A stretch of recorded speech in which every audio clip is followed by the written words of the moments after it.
बिस्मिल्लाहिर्रहमानिर्रहीम। अस्सलाम वालेकुम। I am Mohammed Irfan. Welcome to Irfan academy. आज हम डिस्कस करेंगे चैप्टर नंबर 4 और अभी हम 4 टॉपिक्स कवर करने वाले हैं बहुत शॉर्ट स्पेल ऑफ टाइम में। ज़रा देखें, power and velocity, energy and work energy principal. हम इसका बिल्कुल, क्योंकि ये सारी चीज़ें शॉर्ट के पॉइंट ऑफ व्यू से इंपॉर्टेंट है, तो यहाँ से कोई भी चीज़ लॉन्ग नहीं आती बोर्ड में, तो आपने इसको शॉर्ट के पॉइंट ऑफ व्यू से तैयार करना है। नंबर 1, पावर क्या चीज़ है? Rate of doing work. Rate of doing work is called power. Mean काम करने की शरह को क्या कहते हैं? पावर कहते हैं। So it is denoted by P is equal to del W over delta T। अगर इंस्टेंटेनियस पावर निकालनी है तो P is equal to limit delta T approaches to 0 del W over delta T। तो यहाँ से instantaneous power को calculate कर सकते हैं। अब हम देखेंगे पावर एंड वेलोसिटी। पावर का वेलोसिटी के साथ क्या रिलेशन है? एक तो पावर का ये फॉर्मूला है P is equal to W over T। अब एक और फॉर्मूला हम ड्राइव करेंगे पावर के लिए, तो यहाँ से इसी फॉर्मूले के देखें, P is equal to limit delta T approaches to 0 del W over delta T। यहाँ से W किसके इक्वल होता है? F dot D। So limit delta T approaches to 0, W की जगह हम क्या लिखेंगे? F dot delta D over delta T। तो यहाँ से ये देखें, delta D over delta T किसके इक्वल होता है? मैं यहाँ पे लिख देता हूँ, limit delta T approaches to 0 delta D over delta T। यहाँ पे मतलब rate of change of displacement D over T। तो डिस्प्लेसमेंट में तब्दीली की शरह को वेलोसिटी कहते हैं। तो हम इस लिमिट और इस पूरे की जगह क्या पुट कर सकते हैं? V। F as it is आ रहेगा, और ये वाला सारा का सारा पार्ट दिस वन, ये किसके इक्वल है? V के। तो F डॉट V। तो P का एक और फॉर्मूला बन गया है, P is equal to F dot V। अब हम डिस्कस करेंगे कि क्या रिलेशन है पावर का फोर्स और वेलोसिटी के साथ। यहाँ से नया फॉर्मूला क्या बना है? Power is equal to force multiply by velocity. Force का यूनिट होता है न्यूटन, वेलोसिटी का यूनिट होता है मीटर पर सेकंड।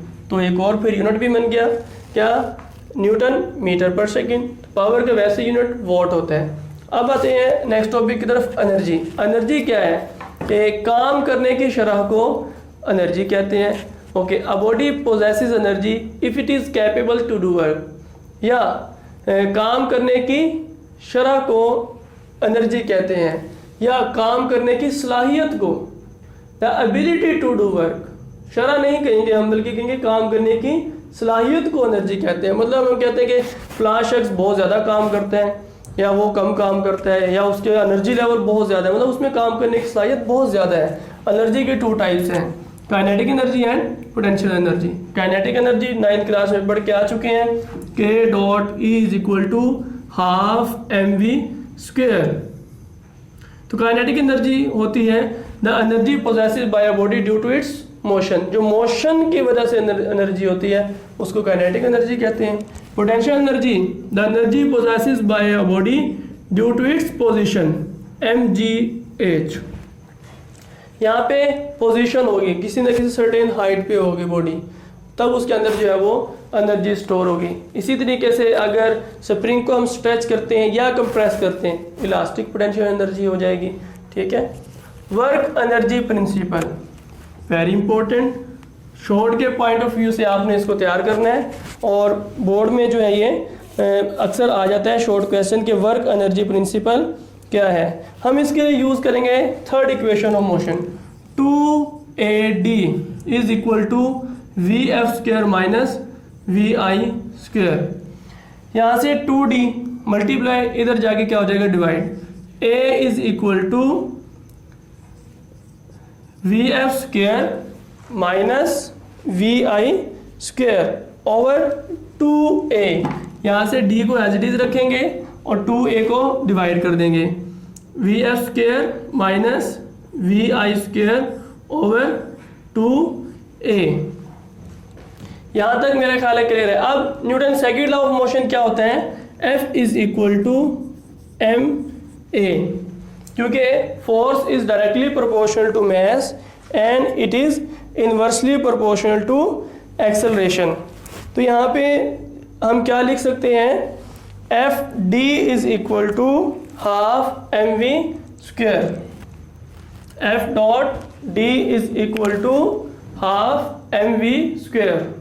अब हम क्या करेंगे, इक्वेशन नंबर 1 और इक्वेशन नंबर 2, इन दोनों इक्वेशन को मल्टीप्लाई करेंगे तो क्या बन जाएगा, f मल्टीप्लाई बाई डी, तो ये आ जाएगा F D is equal to, इन दोनों को मल्टीप्लाई करेंगे क्या आ जाएगा, M A multiply by V F square minus V I square over 2a।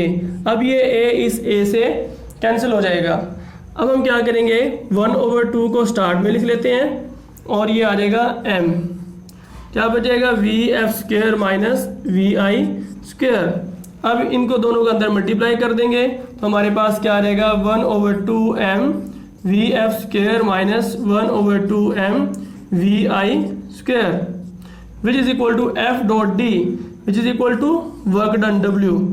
तो यहाँ से हम क्या कंक्लूड करते हैं, work done is equal to half M V F square mean final kinetic energy, तो W is equal to kinetic energy final minus half M V I square kinetic energy initial.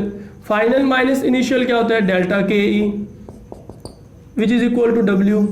हम क्या कह सकते हैं कि work done is equal to change in its kinetic energy, कि हम जितनी वर्क डन कितना करेंगे वो क्या बताएगा, ऑब्जेक्ट की काइनेटिक एनर्जी में कितना गेन हुआ है, काइनेटिक एनर्जी उसकी कम हुई है पहले से या बढ़ गई है। तो मिसाल के तौर पे अगर कोई भी ऑब्जेक्ट है जिसको हम मूव करवाते हैं, उसकी जितनी ज़्यादा स्पीड होती है इसका मतलब ये हमने उतना ज़्यादा वर्क डन कर दिया है। तो work done is equal to change in its kinetic energy, उसकी काइनेटिक एनर्जी में कितनी तब्दीली आई है। तो इसी को हम कहते हैं वर्क एनर्जी प्रिंसिपल। अगर किसी भी बॉडी को अर्थ की सरफेस से उठाया जाए तो वो क्या आ जाएगा, ग्रेविटेशनल पोटेंशियल एनर्जी। इसी तरीके से स्प्रिंग को अगर हम कंप्रेस करते हैं काइनेटिक एनर्जी चेंज होती है, तो जितना काइनेटिक एनर्जी चेंज होगी उतना ही वर्क डन होगा। ठीक है स्टूडेंट्स, आज के लिए इतना ही काफ़ी। Thank you.